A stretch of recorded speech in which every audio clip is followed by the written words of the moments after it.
我是个在都市长大的客家小孩，为了找回记忆中的客家味道，于是我背起我的背包，立志要走遍每一个客家庄。这不只是一段假期的旅行，而是一种客家精神的在学习，一种要体验我们客家人最真实的风俗民情。早期的宜兰客庄被认为是闽南人的聚落，因为宜兰在地人几乎不说也听不懂客语，不知道自己是客家后裔。其实遍布宜兰的大小皮塘与水圳，许多都是由客家先民开垦而来。在宜兰的许多水源地都能看到客家先民留下的风俗习惯及祭祀活动。今天背包客到宜兰，就要带大家细细走访客庄，看看稻草如何编织，石头如何砌墙，山中如何形成客家小聚落。家住水圳旁的李老师要带我看看宜兰在地祭拜堤防的特殊仪式拜伯。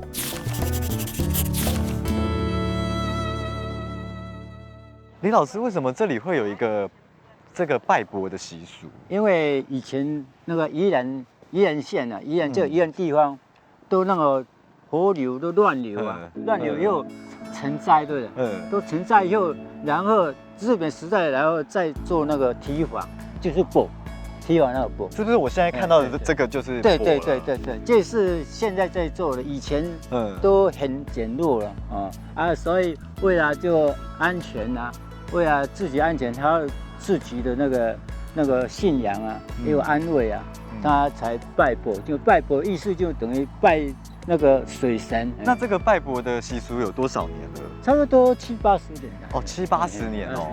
那通常都是什么时候会来这里祭拜啊？差不多每一个一个阶段上，差不多农历12月16日这一天就等于就是做尾牙嘛，还有就是我们谢平安，谢平安就一年中间得到平安感谢他。其实拜这个堤防最主要就是平安，然后也让这个村子都可以被照顾到。对。还有一次就这里面，我们在差不多200公尺处，那个水堤防都崩溃了，水都淹过去了。淹过去以后，我们这里淹到没有关系，宜兰市外12我们宜兰西北地方都淹到，都水都堤防都过去。那我们很多年轻人都大家都好像现在那个社区发展就是社区互相互助那样大家都忽悠起来都那个砍树木还砍那个竹子还有沙包大家都来到差不多1-2点的时候，大家都来这里一直过我们一些那个女人都用跪在那里这样祈求，很可怜。你没有经历过的，好可怜啊，真的好可怜。原来早期不畏艰难到东山开垦的客家先民，面临经常的水患，决定团结起来。男丁负责巡视，女生齐心向水神祈求，这样相互合作、不分你我的凝聚力，让我感到由衷的佩服。离开堤防，我来到定安宫找一位郭老师。在地人说，客家人开凿水圳皮塘的故事，郭老师最了解。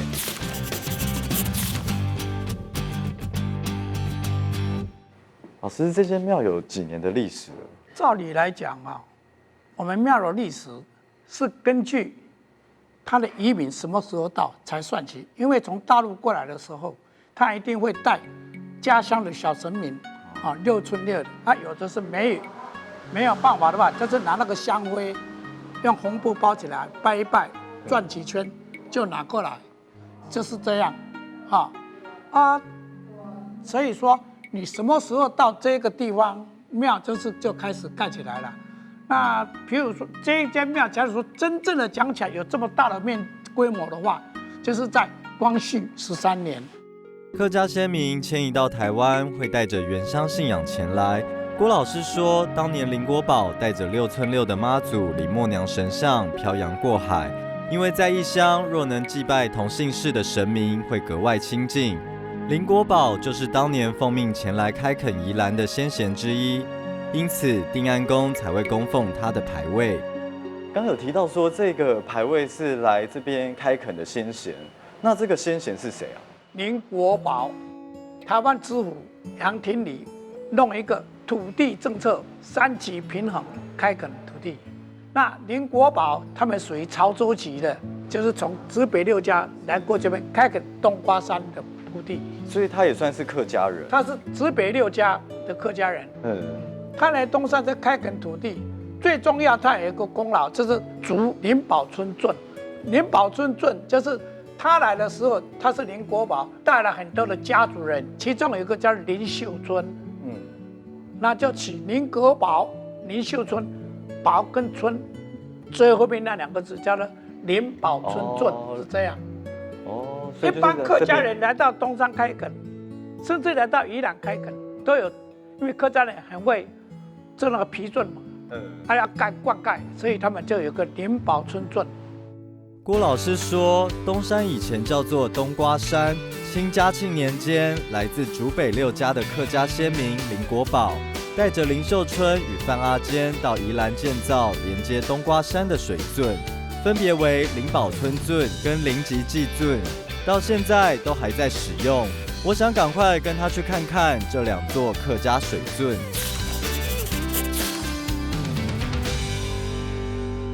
我觉得这个水圳最特别的是，它是用人名来命名。为什么会用人名来命名这个圳啊？不一定用人名啦，有的用地名，有的用商号。所以这个水圳的它的历史有多久了？林吉济圳就是火烧为圳，火烧为就是火烧城，为跟城都一样。它在嘉庆12年就已经盖妥了，由范阿坚来盖的。那林宝村圳呢，是在嘉庆15年盖的。林宝村圳呢，本来它的水源在我们冬瓜山皮的地方，因为水不够来这里拿。后来呢，因为林宝村圳跟板桥林家组成了一个叫做林吉济公号。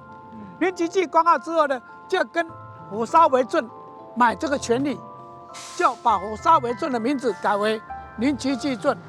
这个地方就变成一个溪水2个门，就是1皮2圳。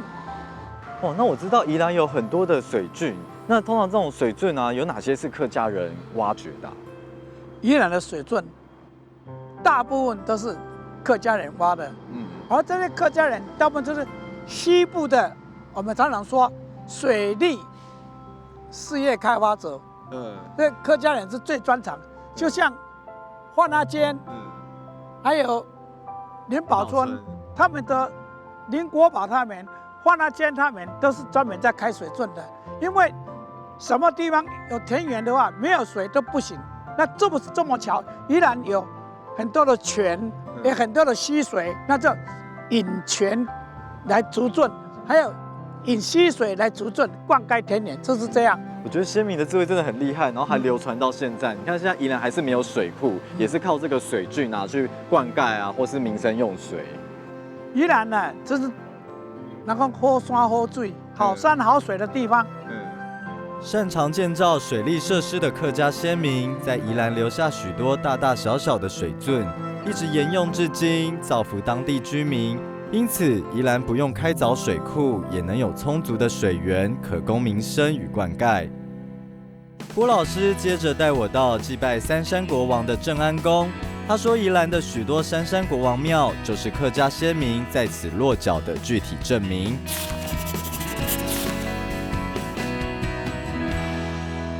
郭老师，我印象中三山国王庙啊，在宜兰是最多间的，为什么这里会盖那么多间的三山国王庙？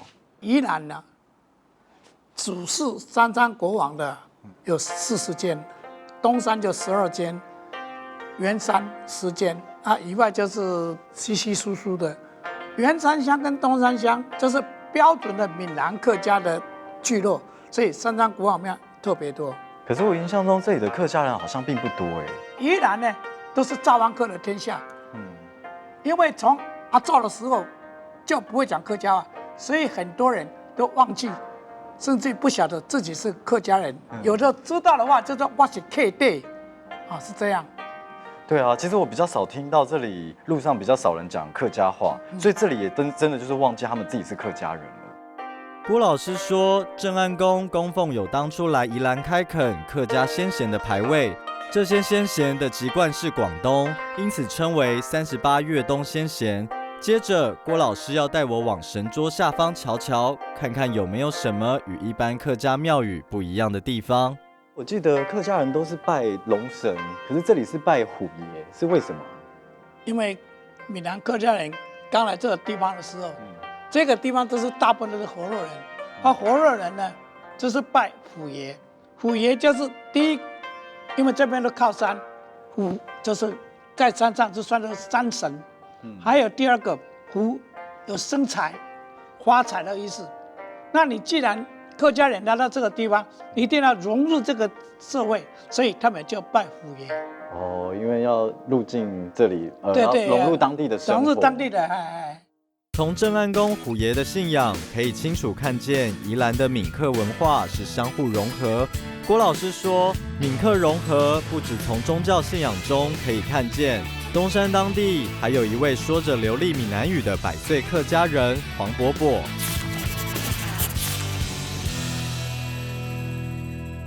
阿爸，你几岁来到这里的？你几岁来到这里的？我老爸啊来，咱就来啊。我13岁才来这的，13岁来，到真侪位啦，这是较倒尾，较早较头前，要嘛有较去，安尼。较早你脚路恁拍侪唔知影，较早日本手的脚路，我嘛脚路我嘛是知影，迄个安怎这个树啊，即摆迄树啊安怎拍个草的，我知道。100岁人瑞黄伯伯从事过许多客家传统产业，不管是下田耕作或是上山制作樟脑，他都做过。他说现在回想起来，往事历历在目。在工作之余，黄伯伯会一个人拉着二胡，好动的他也曾参与客家戏班演出，看他耍起展现义勇精神的关公大刀，以及双手灵活的敲奏大鼓，都是有模有样。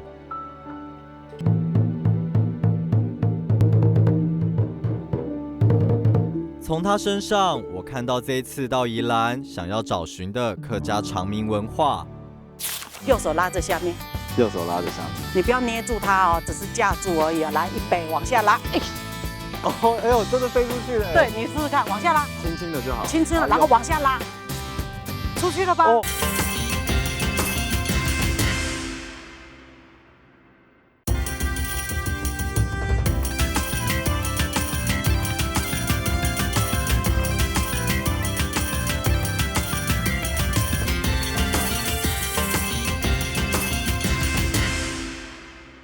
在宜兰客庄还保有的一样习俗，就是在天穿日的时候会煮一锅菜头糜，用来宣告新年假期结束，吃完隔天就要好好工作。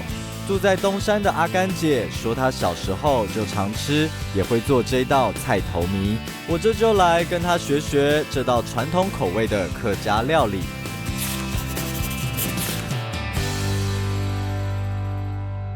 阿甘姐，嘿，为什么要做这个菜头糜？菜头糜哦，菜头糜也是我们宜兰这边的客家人很重视这一天是天穿日。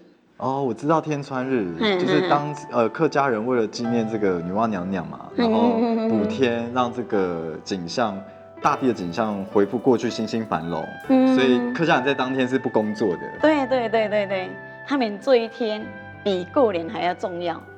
甚至说大家都不工作，说，比如说天穿日做工是永远做不完的，就好像以后没有幸福的日子，所以他们这一天过得比过年还要重要，就大家都把所有的工作都放下来。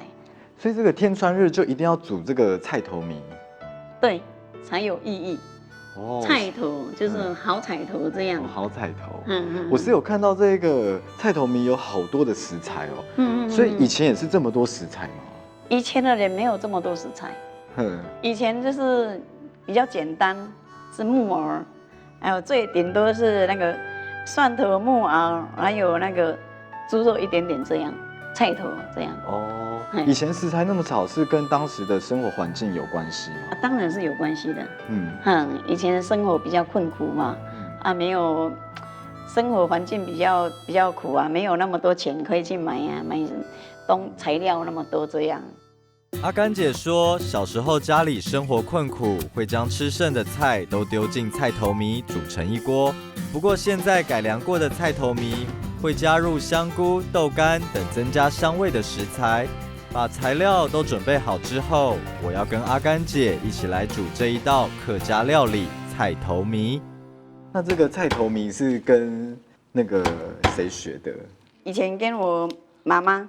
跟妈妈学的。以前妈妈阿嬷那一代啊，他们都是很重视这一天。从以前就开始很重视。对。所以是因为就是妈妈跟阿嬷很重视，然后也有一直传承这个习俗。对，传承下来这样。制作传统客家味的菜头糜，要先把蒜头、香菇放入锅内炒热爆香，依序加入猪脚肉、虾米、白萝卜，炒半熟后要加入生米。这与闽南人习惯用熟饭煮粥不同。阿甘姐说，以前跟妈妈学做这道料理时，妈妈说只有生米才能煮出真正的客家味道。再放入足够的水，大约10分钟就完成了。香喷喷的菜头糜就要上桌，赶快来尝尝看吧！期待已久的这个菜头糜，然后现在就要开始来试吃了。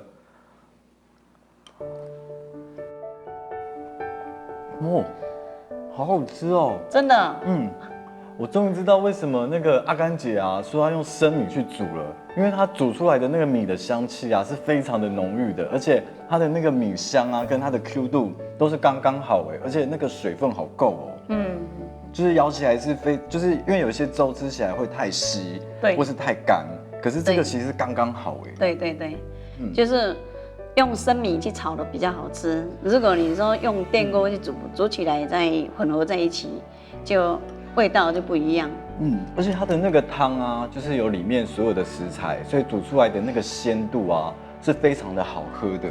这里面都没有加味素。没有加味素，可是味道好鲜哦，好好喝哦。对。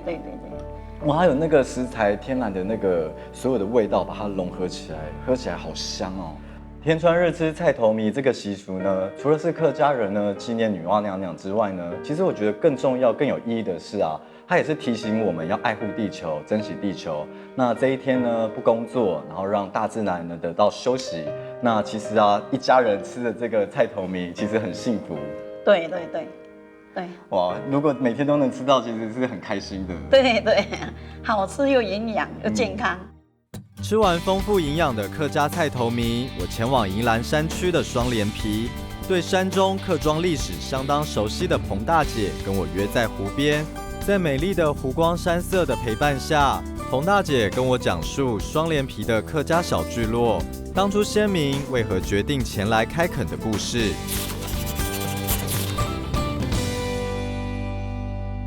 当初这个双连埤是怎么样形成客家聚落的？客家聚落会形成，其实跟日本人的开垦政策有关。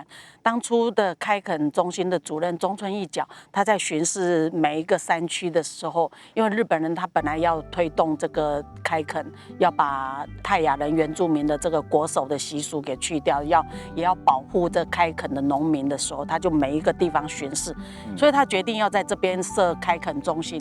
那第一个过来的就是周先生家，他本来在三星那边呢是在菊脑，那听到这边有要找那个垦民的时候，他就想要过来，因为他在三星得到了那个马拉利亚，所以他想要过来，那就他周成生先生，他就先到这边来开垦，然后到这边开垦的时候，他那时候种的地瓜非常的大，非常的漂亮。因为土地很肥沃嘛，那然后他回到杨梅那边去的时候，跟亲戚朋友聊天的时候呢，正好新竹杨梅那边碰到的天灾人祸，那个大水做大水把田都冲垮了，那边的人也是民不聊生，所以就想说要跟过来到这边来开垦，那就来了。罗先生跟吴先生跟高先生，他们都是互相都有亲戚关系，就一起过来这边开垦。原来双连皮的客家先民是在日本时代就从桃竹苗辗转移居到这里开垦，是由4个家族所组成的客家聚落。童大姐说，虽然在双连皮能种出好地瓜，但是因为山中湿气太重，没办法就地培育秧苗种植稻米，所以当时的居民都是从山下将秧苗一路挑上山来。那在这边原本有种一些稻田，但是山上因为太冷，稻田没有那个秧苗长不起来，湿田没有办法长秧苗。那他们在山下郡头那边，把秧苗先长起来，让秧苗先长起来以后呢，再带到拔起来，山中拔起来要把泥土洗干净，因为泥土太重嘛，然后挑回山上来，就是经过4间山，从4间山那边有一个山窝，再经过吊宝大坪，然后上山，这样子一天来回大概就回来就天黑了嘛。到最后那个稻子不好种的时候，种地瓜，种红菜，就现在红菜还是有。在双连皮的主要经济作物就是适合在地气候的红菜。红菜田的灌溉用水与居民的民生用水都来自双连皮，也因此4个姓氏的家族聚落就是围绕着池塘建造而成。童大姐接着要带我去最早来到这里开垦的周家瞧瞧，他们的老屋还保留着原有的面貌。其实我看得出来，这个房子真的蛮悠久，因为我看到那个石头上有青苔，是，还有它的屋檐是蛮不一样的。对，然后它的砖，你看它上面的泥土做的土雀砖哦，你看都是这样，上面还有稻谷，你注意看，还有稻谷跟那个有，嘿，对对对，注意看，就是它上面的那个，对，都还留着那个稻谷，你看都是对，这都是最早期的那种，你看这个砖头，你看一个一个的砖头这样子哈。然后这个虽然用石头，现在用的石砖，对，我看到这个泥砖墙啊、石头，还有这个屋檐啊，我能感觉到它的历史是非常的悠久。对，没有错。记得这早期这边交通算是不便利的啊，是为什么可以这些材料是可以运上来？其实石头跟泥土要取得并不困难，他们在开垦的当中就可以挖到非常多的石头，所以早年都是用石头来盖房子。那泥土更不是问题，一定有泥土的嘛。你看看它泥砖里面还有那个稻杆，有我看到稻谷，还有那个稻谷的壳，稻谷的壳客家话叫拢红啊，拢红，嘿，拢红，那个去那个。把它拌在一起，然后做成这个泥砖的。而且我觉得这个房子蛮特别，是它是一个直线的，跟我以前看到的可能有什么三合院那些都不一样。不一样，所以它这个早期的人比较没有钱可以盖三合院呐，所以盖一小间，然后再有多出来人再往旁边盖一小间，再往旁边盖。与一般常见的客家家族的合院式建筑不同。在双连皮的房屋多是从中间往2侧延伸加盖，不只是邹家老屋这样，罗家老屋的建筑也是如此。我跟着彭大姐前往拜访此地4大姓之一的罗家，参观早期客家先民住屋内部的传统摆设。这个就是刚刚提到的罗家建筑，对，罗先生家，对，罗先生家哦，其实很多东西都是古物。嘿，对，你看它这个门环，它这个门就是将近100年。你看这门环多漂亮，厨房的这个柜子，对，这个好像你看这个柜子，小时候在乡下才会看得到的，历史悠久啊。对，我们偷看一下里面有什么。哎，对，就是这样。以前就是放那些就是做菜啊、柴米油盐酱醋茶的东西。对，其实现在已经很少看到像这种古老的门啊和这种家具。对，这个家具碗橱，这个其实现在很少看到五斗柜啊什么，你背后那个五斗柜不错。还有一个更特别的，早期呢，这个罗先生家有养水鹿啊，水鹿是那个对动物那个鹿吗？对，没错，台湾水鹿，早期他们有养，他们现在鹿寮保存的还不错，有鹿的房间，鹿的运动空间。那可以带我去看看吗？可以啊，就在这附近啊，我们一起去看看。好啊，走。罗氏家族在山中的淳朴生活，保有了古老的家具。此外，在旁边也留下了以前养鹿用的鹿寮。童大姐也跟我聊到一些当时人与鹿之间的感情。这边就是以前的人哦，会有养一些鹿来增加收入，养鹿来卖给人家这样子。那因为一般人都是闻其声不忍食其肉嘛，就是不会去吃它啦。那就是卖了增加收入这样子。哦，养鹿是只有罗家养吗？还是这里都有人？目前知道的，我目前知道是罗家养而已。对，他到最后也是就是不忍心，就不愿意养，也舍不得卖掉的时候，到最后把它放掉了。罗家对鹿群照顾有加，才让鹿群不忍离去。彭大姐说，其实在鹿寮周围都种了许多作为鹿群食物的植物。来，道玄，你知道鹿在吃什么东西吗？鹿，他们养鹿的时候吃什么，你知道吗？鹿应该也是吃，是不是吃草吧？不算草，但是这个基本这就是这个东西，它基本上是叫做构树，它叫构树。那但是这个是我们讲鹿草，鹿草，那就是鹿草。嘿，对对对，鹿是吃这个鹿对对，会采这个给鹿吃。然后我们以前呢，小时候就玩这个，来啊，这个也可以玩哦。哎。粘上去了。对对对，因为它的后面呢有那个纤毛，所以就可以这样。我们以前小时候就这样玩，哦，就是粘在对方身上。对。彭大姐说，她是自小在山间长大的客家小孩，小时候孩子们会摘芒草玩。她说，可不要小看芒草，它可以变成攻击力强大的秘密武器。芒草呢，你要顺它的向，你反向了，它会割到手。就我们这样拿着它，这个像不会割你，这样子它不会割你。这一面吗？对对对，你这样子它不会割你，你这样它会割你。然后我们把尾巴摘掉。尾巴摘掉。对对对，把它摘掉。好。芒草可以变武器。对，你试试看。还是来，觉得想象不到。把它反过来，来这样子，来，然后两只手架，你要先把它打开呀，这里这样哈，好，这样打开，然后用左手当架，然后右手拉着下面。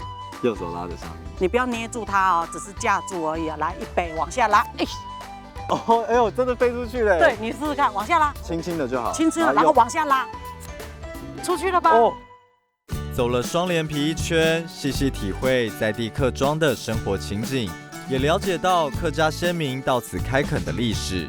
接着，彭大姐告诉我说，在宜兰有很多客家与闽南之间联姻的有趣故事。他的好朋友就是标准的闽南媳妇，可以跟他聊聊婆媳之间的趣事。我很想知道，就是比方说嫁去那个闽南的家族里面啊，会不会就是跟着先生学闽南语，或者是先生跟你学客家语？因为我是嫁来宜兰以后才学闽南话的，以前是不会讲的，而且很少有机会听到闽南语。那就会有一些比较有趣的事情啊，比如说吃饭好了。因为我们是住中部的嘛，而且吃饭的时候啊，宜兰人啊，像我婆婆都会讲说，吃饭哦，吃饭。你讲饭听到的像什么？如果是会有点像那个台语的喷，对不对？是吗？好像猪啊，因为我先生刚好是属猪的嘛，然后我就有一天我就想说，这样好像是在讲到说，第一杯假崩啊，后来我们真的就把这句话就给它改掉，这个变成说是以我这个客家媳妇把人家的文化给它抹上掉的，其实不是啊，是为了说听起来比较美味一点嘛。那吃的方面呢，像闽南啊跟客家在做菜上都有不一样的口味啊，那当初是会不会做一些调整或是平衡它？比方说啊，因为我们客家人其实是靠山而居哈，那吃海鱼的机会比较少，顶多以前就是家里有皮塘哈，有皮桶哈，自己养无锅鱼。其实无锅鱼的话，它没有那么的腥味，没有那么重，鱼腥味没那么重啊。然后翻山越岭嫁过来这边哈，他们是餐桌上一定要有鱼。那我最不能适应的就是说，他们在煎鱼的时候或者是蒸鱼的时候，那我都会躲起来。那可是你是因为太腥吗？还是太腥了？那后来就是说我自己要掌厨的时候，我煮好的时候，我通常都会跑到浴室里面去吐。那有一天真的是被婆婆发现说我怎么一直吐？她以为说我是怀孕了，其实不是，是我太怕那个味道了。王小姐说，虽然一开始嫁做闽南媳妇有很多不习惯的地方，但是慢慢沟通之后，家庭还是相处融洽，不再有争吵。他们也算是闽客融合的最佳写照。这个是要怎么把它搓起来？那个稻草，对，用手，对。好，我来学。好，两处，先搓过去，然后拖过去，可是交叉的，这个草要抓回来。抓回来，其实用手搓不容易，所以后来才会发展另外用草绳机。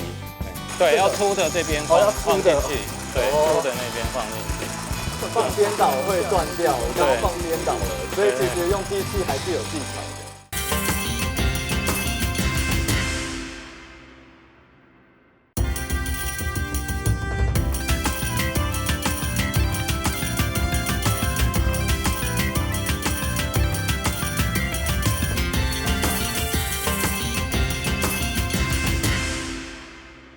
离开山区，回到水圳遍布的南洋平原。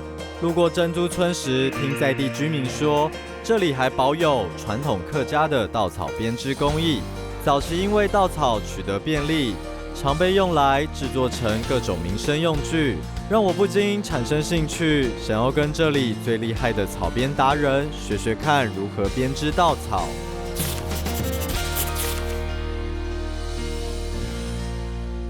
所以现在这个是要做，做搓草绳，搓草绳，对，因为这个搓草绳可以做一些工艺品啊，做一些比如说我们以前早期的人啊，生活上要用的用品，没有塑胶绳的时候，以前都要用这个草绳，这个就用草绳来代替。对，以前这个是要怎么把它搓起来？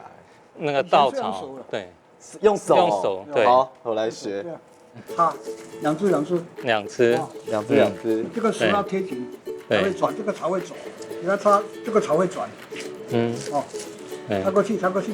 师傅，我这样对吗？是我先前面2次回来，插去抓回来，先搓过去，然后您搓过去，可是交叉的。那再示范一次。要抓下去。他现在是示范第二条，第二条补上去，再延伸。抓回来再去抓回来搓过去，要抓回来，这个草要抓回来，搓过去。其实用手搓不容易，所以后来才会发展另外用草绳机。现在已经有用草绳机了。对，其实后来都是用草绳机，大概也是已经是50年前，50年前，对，没有这个机器之前都是用手。对，要发明机器，因为其实我刚刚搓啊，它其实如果用力搓的话，其实手都会受伤的。早期这个绳这么厚，皮这么厚，不会受伤。不会受伤，那一定是搓了很多，练了很久了。对，这个没有练。这边会有稻草，是因为这里当时种很多稻草。对，这边的农田有很多，以前都是水稻。所以才有这么多的这个草绳跟手工艺。对，那以前人都会把稻草拿去烧掉嘛，早期。后来研发到这种工艺品之后，就觉得因为草绳它就可以做很多东西。以前这个农村的妇女都是除了是我知道的绳子，还有扫把，对，扫把，对，是不是那个草鞋也可以？也可以，对，草鞋也是，都是用这个草绳。以前没有塑胶袋啊。对，像个织布机这样。对，草件机啊。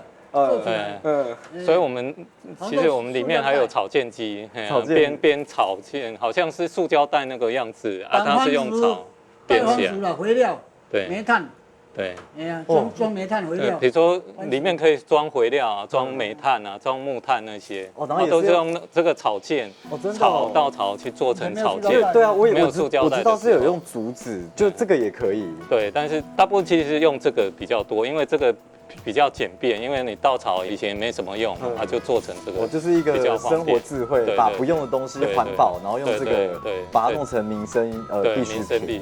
对，那我可以体验看，如果是用机器，是不是会比较好转一点？对，可以啊，它机器就很强。其实弄了半天，就一直都很不容易，因为那个真的是很久以前，都是已经他祖父辈那时候才会搓草绳。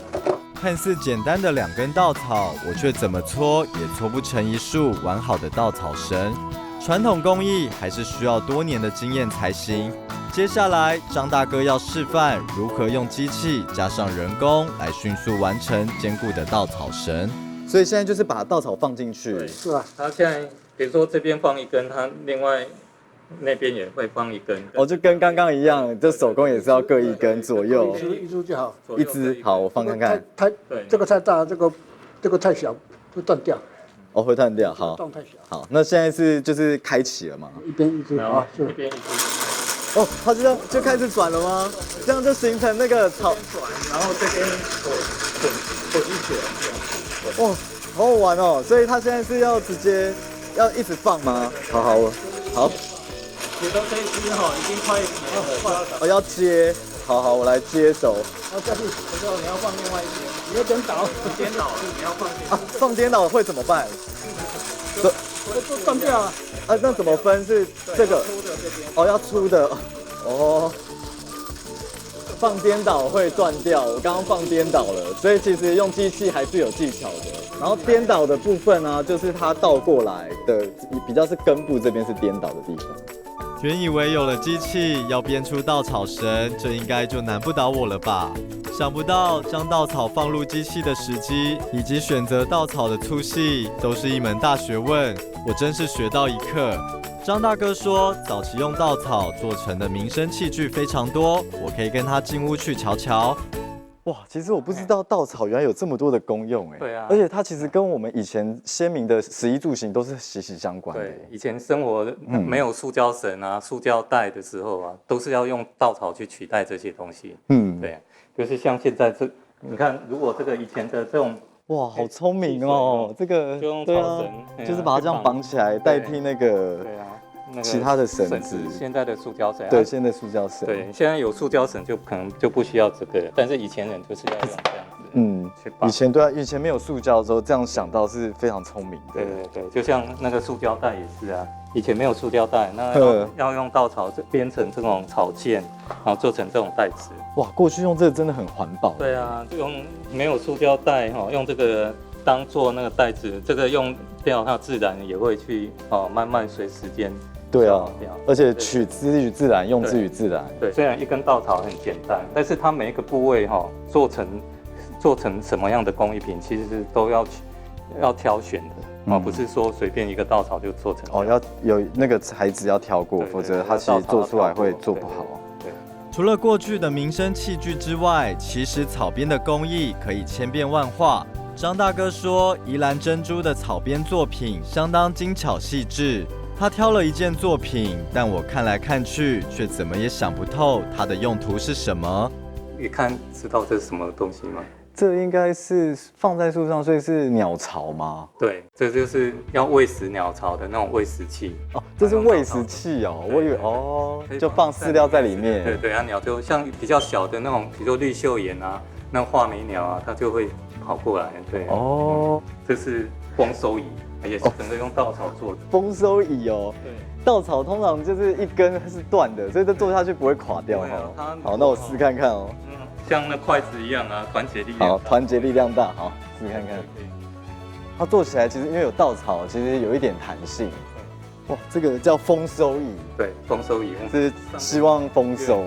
对，希望丰收，因为你看这谷粒都在上面，所以做起来也很健康哦。延续传统的草编工艺，用简单的稻草制作出许许多多的用品，先民所遗留下的智慧，真的让我感到相当佩服。很累哦，真的会累，跑了好几趟，能体会早期他们的生活，是真的不简单。对，每一次溃堤就要搬一次，你看多累。就每次溃堤就会淹没整个稻田。你要耕作就要把它搬起来，搬起来石头就就地取材，把它叠成石头屋啊，叠成围墙啊，对，叠成矮墙啊，砌成矮墙，嘿。哇。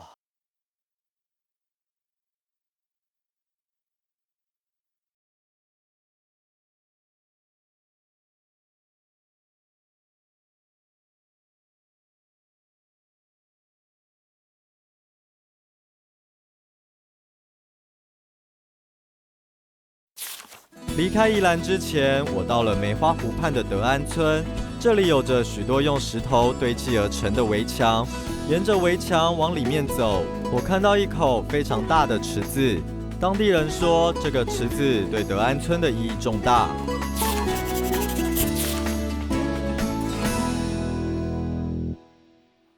来到了这里啊，我刚刚看到上面写的井仔头啊，我觉得非常的特别。那其实除了它的名字特别之外，以前的当地居民啊会在这里请水。什么是请水？是要跟神明请水吗？还是要跟谁请水？我觉得蛮有意思的。那我请了当地的吴大姐来为我解答。太姐，我听说以前当地居民会来这里请水，什么是请水啊？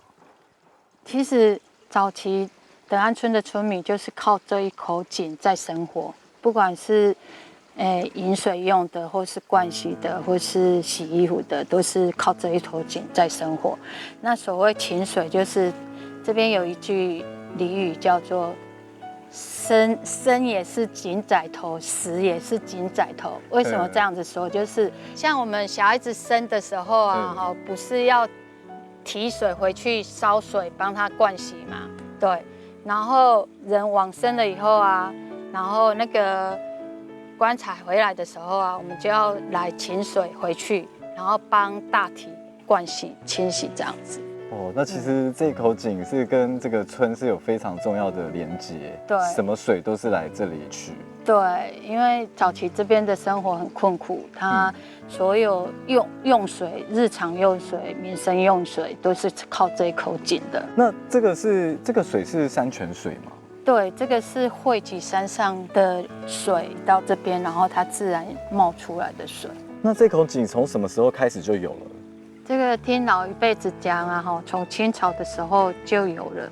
那因为我们客家人啊，他要落地生根的话，一定会找这边有没有主要的水源可以用。也是因为这里有水源，所以他们才会在这边落地生根。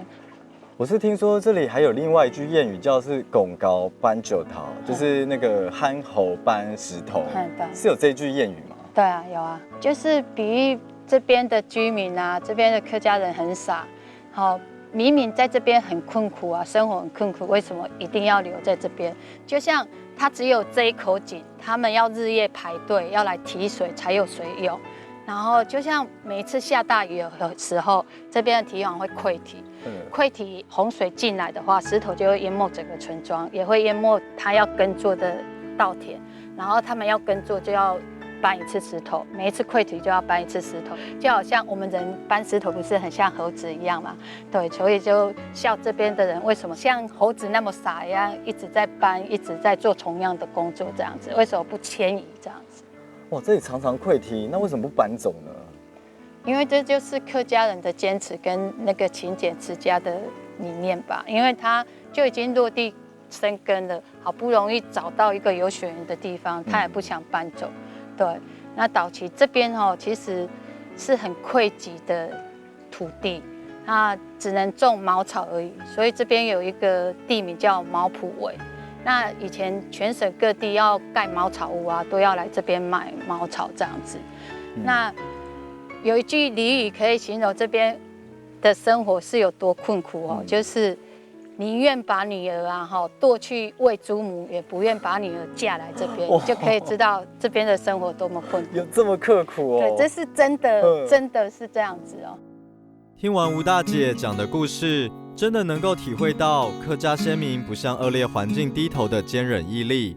为了守住难得的珍贵水源，即使地方贫瘠，连女儿都不愿嫁过来的村落，也要用心经营。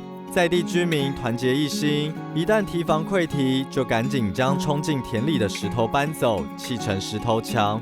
吴大姐说，要知道当年客家人有多辛苦，一定要仿效当时的客家先民，砌一次石头墙，才能体会各中滋味。对，我来了。很累真的会累，跑了好几趟，能体会早期他们的生活，是真的不简单。对，每一次溃堤就要搬一次，你看多累。所以现在是把它堆叠起来吗？对啊，你要先平平的这样子，先把它堆平，然后你要两个中间的地方要交接好。两个放，可是要让它不能凹起来。对，这个要太小了。拿一样的比较一样的高度有没有？对，它量高度。这个是不是我刚刚看到的那个石墙？对。所以这个石头是什么？石板岩啊，它是一层一层的，有没有？破掉的话，有的会从中间把它裂出来，然后薄薄的它就可以去盖屋顶。哦，比较薄。对啊，你看它不是一层一层的嘛？有时候这样子切了，它就会变成一层一层。那这个就是石勒吗？对啊，石勒就是石头的意思啊。石头的意思。对啊。哦，所以现在叠这个就是要看它的，要量它的高度。对你要稍微平均一样的高度，要不然会塌下去啊。要让它平的感觉嘛，差不多的高度，然后中间再拿一个把它叠起来，有没有？你要会稳啊，如果会晃的话，你还没叠高，它就倒了啊。所以这个石头就是刚刚说溃堤的时候流进来的石头嘛？对啊。哦，然后再用这个石头，然后慢慢把它堆成我刚刚看到的那些墙。对啊，我们刚才不是说每次溃堤就会淹没整个稻田啊？你要耕作就要把它搬起来。搬起来石头就地取材，把它叠成石头屋啊，叠成围墙啊，对啊，叠成矮墙啊，砌成矮墙，嘿。哇，由这个体验的这个堆墙的活动呢，让我了解到，其实先民的生活啊，是真的不简单。那更有意义的是啊，让我知道当时这样生活情况啊，会让我更珍惜现在的生活。那也希望这个体验啊，让这个文化呢，继续的延续下去。经过几次失败，我终于跟吴大姐完成了一道小小的墙面。比起先人的成绩，自然是小巫见大巫。但是经过这次经验，却让我深刻体会到，客家文化的传承也是可以靠身体力行来实现的。经历过搬运石头的辛苦，我才能将先民的毅力铭记在心。这一趟造访宜兰，找寻客家文化的旅程，真的很有收获。沿着宜兰的水圳走，我看到客家族群以水而生的智慧，感受到他们对水的敬畏、对天的感谢，同时在这艰苦的环境中得到了心灵上的平静。还有看到客家人如何在传统的文化下，因为当时的生活变迁做一个改变和调整。其实文化就是我们生活的累积，只要我们细细观察我们过去的生活，也许在这生活当中呢，也会发展出许多耐人寻味、隽永的文化。